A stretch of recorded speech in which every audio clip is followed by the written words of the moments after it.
Une des choses qui fait défaut aux enfants de Dieu, c'est de jalouser les personnes que Dieu élève.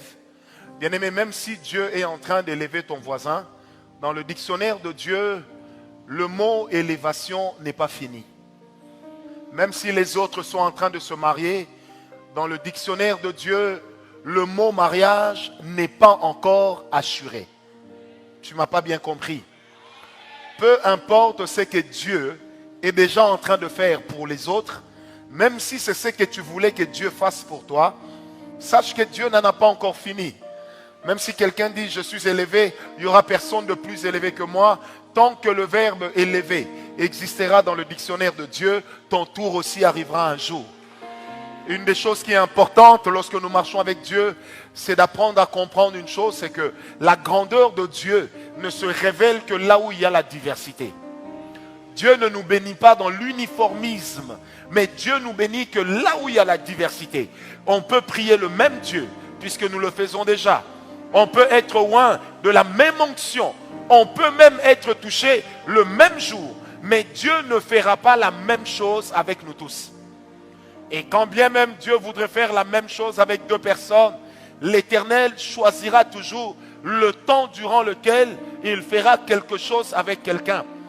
Il est important de savoir une chose, lorsque l'Éternel place un homme sur l'orbite de l'élévation, la première des choses que Dieu ouvre en lui, c'est que Dieu ouvre son sens d'observation. C'est ce qui lui permet en réalité de voir autour de lui quels sont les matériels didactiques que Dieu est en train d'utiliser pour l'enseigner. Ça veut dire quoi? Si Dieu me dit par exemple que je serai un premier ministre, c'est que je dois faire. Dès le moment où je sais que je dois l'être, je commence à observer comment sont les premiers ministres. Quelles sont les erreurs dans lesquelles ils tombent souvent? Comment ils se comportent en privé? Vous savez, des fois, nous avons l'habitude de dire que David a été élevé, David a été connu en Israël après avoir vaincu Goliath. Mais Saül n'a pas connu David le jour où David a fait tomber Goliath. Saül a connu David le jour où on a amené un jeune homme commencer à chanter chez lui. Est-ce qu'on me comprend? Alors, comment est-ce que Dieu, avant d'amener l'homme sur la place publique, l'Éternel a d'abord commencé par l'amener dans le secret du roi. David, en passant du temps avec le roi Saül, en demeurant là où le roi Saül était seul, en voyant comment les démons agitent un roi, il y a comme un mystère royal qui est tombé à ses yeux. Il a compris qu'au-delà de tout, un roi est un homme. Mais un roi, même quand il a des démons, c'est un homme, mais c'est un homme exceptionnel. C'est pourquoi lorsqu'on a dit à David, David, mais tu dois tuer Saül. Il est là, Dieu te l'a donné. Les gens qui ont parlé à David ont dit à David, c'est Dieu qui te donne cette opportunité. David dira, que Dieu me garde de verser le sang d'un oint. Bien-aimé, jamais un homme ne peut être élevé en passant le temps à rabaisser les autres. Jamais un homme ne peut être béni lorsqu'il passe le temps à salir la réputation des autres. Dieu ne nous a pas bénis et Dieu ne nous appelle pas à vivre en concurrence, mais Dieu nous appelle à vivre en complémentarité. L'onction que je démontre, un autre peut démontrer plus que moi. Mais il y a une particularité. Allez où vous voulez. Mais il y a des choses, quand on le fait, vous direz, ça, il n'y a que Ngawala qui le fait. Pas parce que je suis terrible.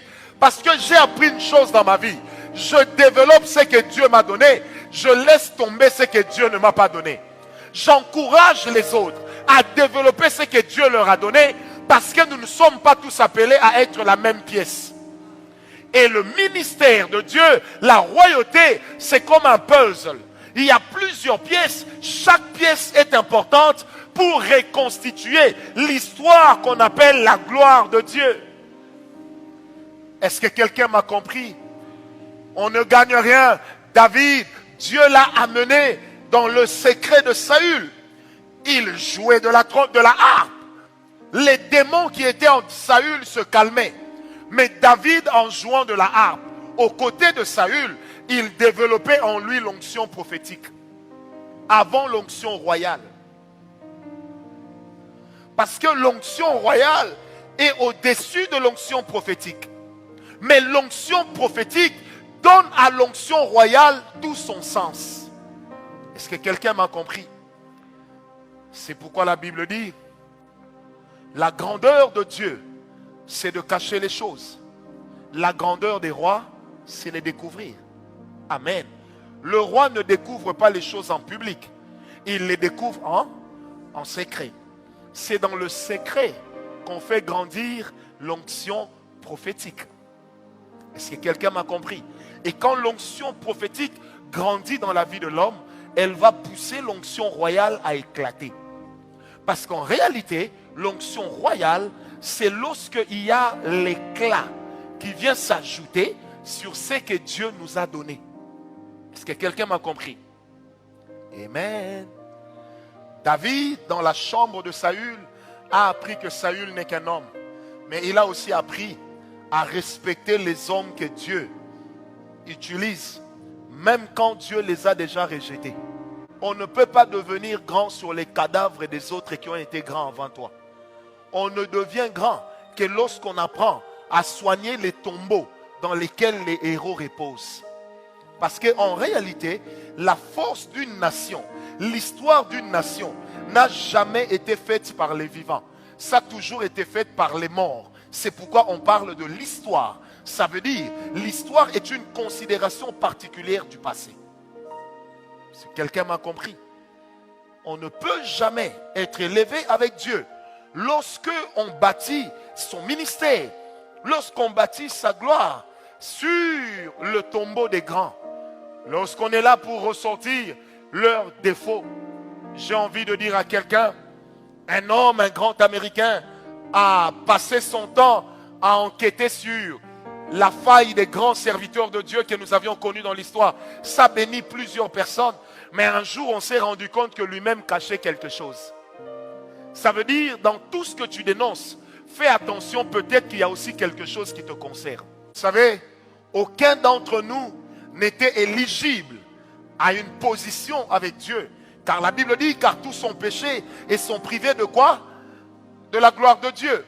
C'est par adoption que nous avons été acceptés dans la famille des enfants de Dieu.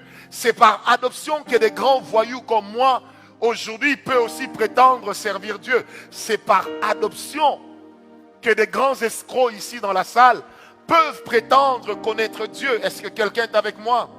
Dans Ephésiens 1, verset 5, Ephésiens 1, verset 5, la Bible dit, nous ayons prédestinés dans son amour à être des enfants d'adoption par Jésus-Christ, selon le bon plaisir de sa volonté. Nous ayons prédestinés par Jésus-Christ à être des enfants, amen, d'adoption par Jésus-Christ, selon le bon plaisir de sa volonté. Bien-aimés, nous ne sommes pas avec Dieu parce que nous sommes méritants, mais nous sommes avec Dieu d'abord parce que la grâce nous a localisés. Je répète, nous ne sommes pas terribles parce que nous avons été à l'école. Nous ne sommes pas terribles parce que nous venons des bonnes familles ou pas, mais nous sommes terribles parce que la grâce nous a localisés. Comment on devient un roi? Comment on attire l'onction royale? La première des choses, c'est par adoption. Dès lors que je m'identifie à Christ, dès lors que je m'identifie à la famille des enfants de Dieu, il est de ces choses qui me sont automatiquement échues. Pourquoi? Parce que mon appartenance à la famille des enfants de Dieu ne me donne pas que des obligations et des devoirs. Ça me donne aussi des privilèges. Au rang de mes privilèges, la Bible dit, et vous petits enfants, vous les avez vaincus. Vous avez vaincu qui? Le diable. Parmi l'héritage qui m'est échu, la Bible dit également ceci. Est-ce que quelqu'un est avec moi? Que vous êtes plus que vainqueurs. Et nous, nous sommes plus que vainqueurs à cause de l'adoption. Et dans Romains 8, la Bible dit, tout ce qui est né de l'esprit est esprit. Mais tout ce qui est né de la chair est mortel. Il est charnel. Lorsque je suis né en Jésus et que je marche dans la fidélité avec Dieu, peu importe le temps que ça prendra, il y a déjà une portion d'autorité que Dieu m'a donnée. C'est pourquoi la Bible dit que nous sommes assis avec Christ dans les lieux célestes. Ça veut dire quoi? Que lorsque je suis assis avec Christ dans les lieux célestes, Christ est en train de partager avec moi sa gloire. C'est pourquoi dans le psaume 23, la Bible dit, il dresse devant moi une table en face de qui? De mes adversaires. Il oint d'huile ma tête et ma coupe est en train de déborder. Ça veut dire quoi? Que lorsque l'Éternel est en train de te oindre, la présence de ton ennemi ne peut pas être un obstacle à ce que Dieu est en train de faire. Quand dans ta vie, un homme dit qu'on bloque son ministère, c'est qu'il n'a pas encore compris le principe de l'élection. On ne peut jamais bloquer un homme que Dieu utilise. Moi, j'ai appris à grandir dans l'onction, dans une église qui ne croyait pas à l'onction. J'ai appris à prophétiser dans une église dans laquelle, dès que tu faisais titi, on venait te dire l'esprit de prophète est soumis au prophète. J'ai compris une chose, c'est que Dieu ne peut pas faire avec moi devant tout le monde. Je peux donner à Dieu le temps de le faire en secret. Qui m'a donné un amen bien? Frères bien-aimés, par adoption. La Bible dit également ceci, nous sommes dans Ephésiens 4, verset 30. La Bible dit, n'attristez pas le Saint-Esprit de Dieu, avec lequel vous avez été scellés pour le jour du jugement. Alléluia. Je cesse d'être un chrétien charnel. Je deviens un chrétien spirituel. Pourquoi? Parce que tout simplement, les choses de l'esprit, le potentiel de l'esprit vient vivre dans mon esprit. C'est pourquoi l'apôtre Paul pouvait dire que le Saint-Esprit dit à mon esprit que je suis enfant de Dieu. Le grand principe de l'adoption, c'est d'apprendre à laisser à ton esprit le temps de s'exprimer. Quand je prie pour que l'Esprit vienne sur lui, en réalité, le Saint-Esprit est déjà en lui. Alors quand je prie pour que l'Esprit vienne sur lui, le principe qui est caché, c'est lequel? C'est qu'il y a une onction qui va venir sur lui. C'est cette onction-là, en réalité, qui touche l'environnement. C'est cette onction-là qui est capable d'affecter les choses autour de nous. C'est comme ça que la Bible dit que lorsque les disciples passaient, Pierre et les autres, leur ombre guérissait les malades. On appliquait sur eux des tissus. Et lorsqu'on prenait ces tissus et qu'on allait les appliquer à des malades, les malades étaient guéris. Qu'est-ce qui les guérissait? Ce n'était pas l'onction du dedans, mais c'était l'onction qui venait en haut. L'onction qui vient sur vous, c'est celle que vous libérez. Mais l'onction qui est en vous, c'est celle qui vous fait grandir. L'onction royale, elle est dedans. Mais elle atteint son niveau de maturité lorsque l'Éternel commence à vous exposer. Est-ce que je vais trop vite? Ça marche?